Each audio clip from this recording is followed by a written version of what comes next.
There are many gods in the Elder Scrolls, roughly 17 Daedric princes, and plentiful Aedric entities, all of which have multiple and vastly different interpretations, several cultural combinations, and some are just straight up unique, seeming separate from the rest, such as Finasta or the Hist, and so on. I wouldn't be surprised if we found out about new gods in the future. Pantheons of cultures across Tamriel celebrate and worship different smatterings of gods depending on their lifestyles, but for myself, I tend to find the isolated and unique takes on the metaphysics of Mundus far more interesting. On the island of Solstheim, northeast of Skyrim, remain the Skarl tribe, an ancient clan of Nords whose religion is remarkably different from those of the mainland.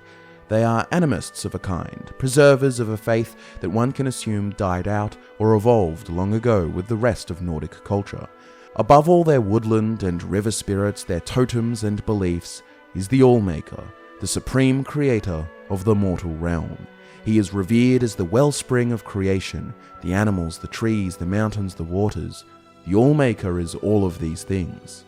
But the Allmaker also provides, and today he has provided us with a sponsorship. A big thank you to Epic Games for sponsoring this video for Fortnite's Zero Build mode. As someone who didn't really get into the building mechanics of Fortnite years ago, I've been having a lot of fun hopping back in. Zero Build, as you'd expect, is Fortnite with no building, and it's here to stay. It's a pure test of weapon, item, and traversal ability, but even if you're relatively new to the game like me, you'll find that the lobbies you get placed in to begin with are pretty easy. I'm not even that experienced, but even I got a victory royale in both of my first games. You'll face more experienced players the more you level up, and by that stage you'll have mastered all the fun new movement mechanics. Gain the higher ground over your opponents by climbing up walls and over ledges, and don't forget to explore the more interactive ways to get around the map. You can also sprint, and it's a lot of fun to hit crouch while doing so for a very satisfying slide. There's never been a better time to give Fortnite another chance. Jump in and play Zero Build now. You can find a link in the description and Zero Build mode in the Discover page as solo, duos, trios, and squads playlists. But now, back to the beliefs of the Skarl. Antithetical to the Allmaker is the Adversary, also known as the Greedy Man, and typically it is believed that the Allmaker and the Adversary mirror the dynamic of the primordial forces of Anu and Padme found in the other faiths of Tamriel. For those who need a refresher, Anu is the personification of order, stasis, and infinity, where Padme is the personification of change, chaos, and limitation. The Allmaker is often compared to Anu, and the Adversary to Padme, but I think this is entirely wrong, and I want to tell you why. I think the Allmaker is misunderstood. Elven ideas usually center around Anu as the force for good, as well as his soul's soul, Auriel, whereas Padme is seen as the devious force, whose soul's soul was Lorkhan. Auriel, turned Akatosh, has become the central chief deity for the widespread imperial cult, and the basis for comparison when regarding most cultures, so it is no wonder that the time god, be it Akatosh or Auriel, is seen as the force for good, being the soul of Anu. So therefore one would assume that the Allmaker, the force for good in Skarl belief, would also be Anu. This, I believe, is wrong, and here is why. First, let us look at the Allmaker's function.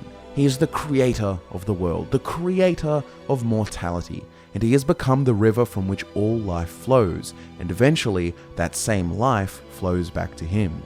The Skarl have a reincarnation type outlook. A oneness with the Allmaker is found in harmony with nature, which is done by living within the limitations of needs, never wanting for luxury. Only take firewood from already dead trees. Only hunt for food, never for sport. Violence only as a last resort, for all life is sacred.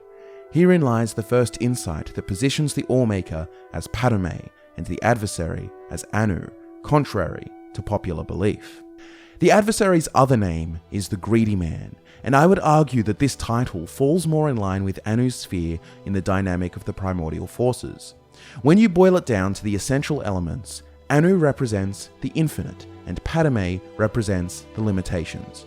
One tries to expand eternal, the other tries to impose limits. What if we were to view the infinite, the unlimited, through the lens of greed? What if the greedy man is Anu, who wants to be everything, expand indefinitely?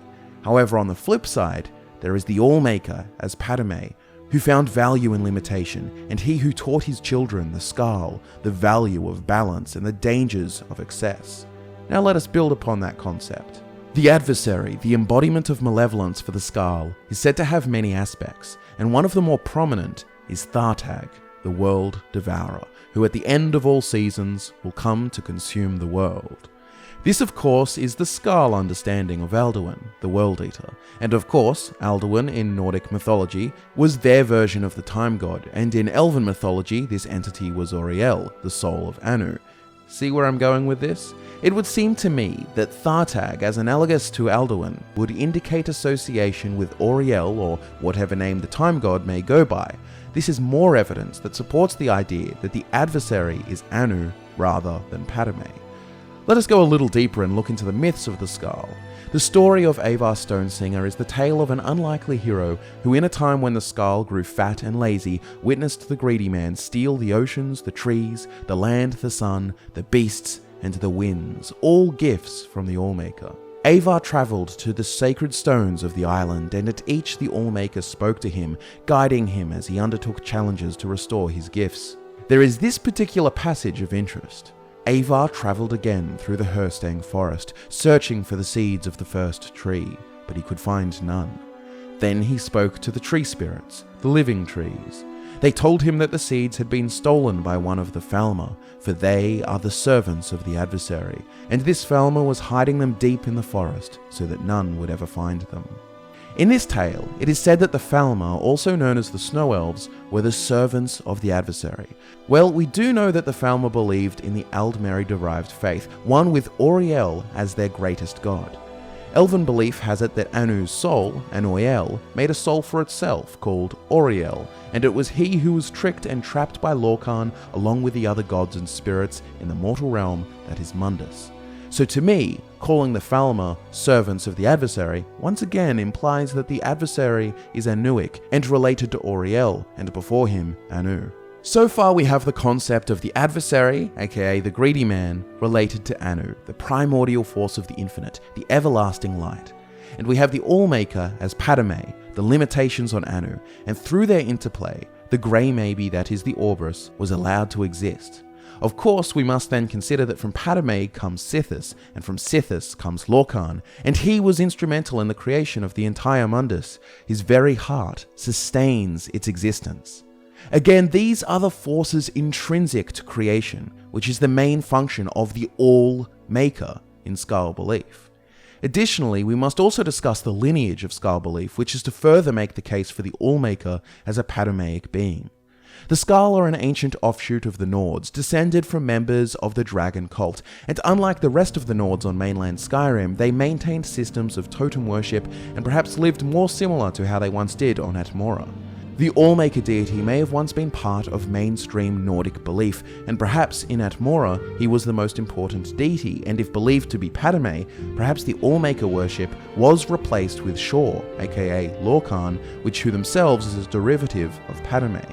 We could speculate endlessly on the chronological development of religion in the North, but something I can say almost without a doubt is that the Skaal's religion is derived from Nordic or Atmoran belief, and among none of these are positive ideas about Anu or Auriel that could have these beings conflated with such a positively looked upon god such as the Allmaker.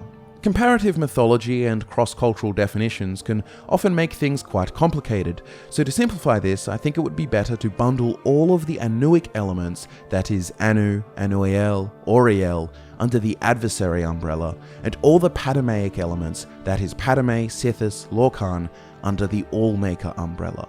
Through this paradigm shift and the supporting evidence such as Thartag, the Alduin equivalent being stated as an aspect of the adversary, which would stack up with Alduin as an aspect or equivalent of Akatosh or Auriel, who all fall under the umbrella that is Anuic, and we also have the Falmer stated as servants of the adversary, and the faith of the Snow Elves is entirely Anuic, with great reverence for Auriel as their most important deity, and of course, like I just mentioned, Anuic philosophies seem to largely come from Elven thought, and so it makes little sense that the Skaal, who come from the Nords both culturally and biologically, would have such a contrary ideal. Ultimately, I think the Allmaker-adversary dynamic is one that is commonly misunderstood, with many attributing the Allmaker to Anu and the adversary to Padme, when the evidence seems to point in the reverse.